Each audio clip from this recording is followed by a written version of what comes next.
All right, protesters in Minnesota this weekend sparked outrage and fear, calling for more violence against cops. And now a Black Lives Matter organizer is defending the inflammatory chant.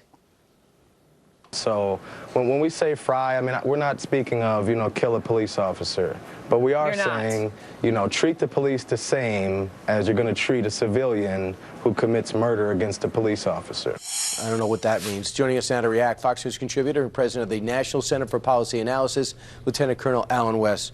Colonel, so Black Lives Matter says a little protest in Minnesota as they march down the street and say, pigs in a blanket, fry them.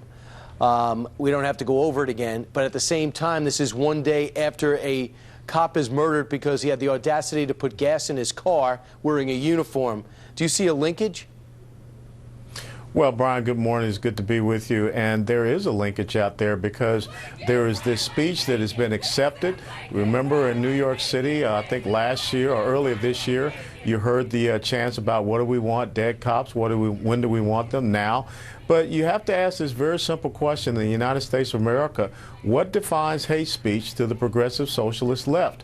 When you look at Christian bakers and Christian pizzeria owners and florists who are saying, being told that they have hate speech because they don't want to serve same-sex marriage because of their religious beliefs, but yet we have people talking about killing our law enforcement officers, and that's acceptable. We have people like Louis Farrakhan out speaking about killing white people, and no charges are ever brought against these individuals. So something has to change, and I think this is an important topic that the President of the United States of America needs to speak up on. Well, he did call the family of the slain officer, which I thought was great yesterday, and expressed his condolences, obviously, for the brutal murder.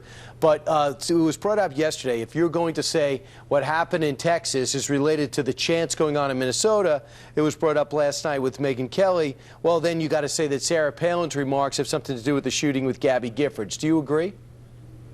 Absolutely not. And I saw Mr. Mark Hanna make those comments last night, and they're absolutely insidious.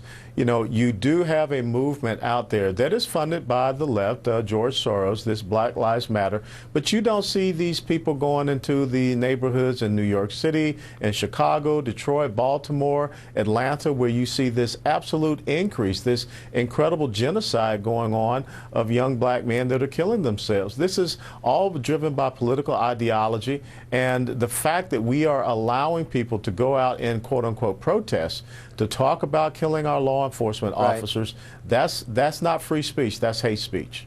Right. It is becoming the Wild West in our major cities. Crime was one of the great success stories in America. Now we have 30 cities with major increases in murders, and that is the story in the New York Times today. Colonel Alan West, thanks so much.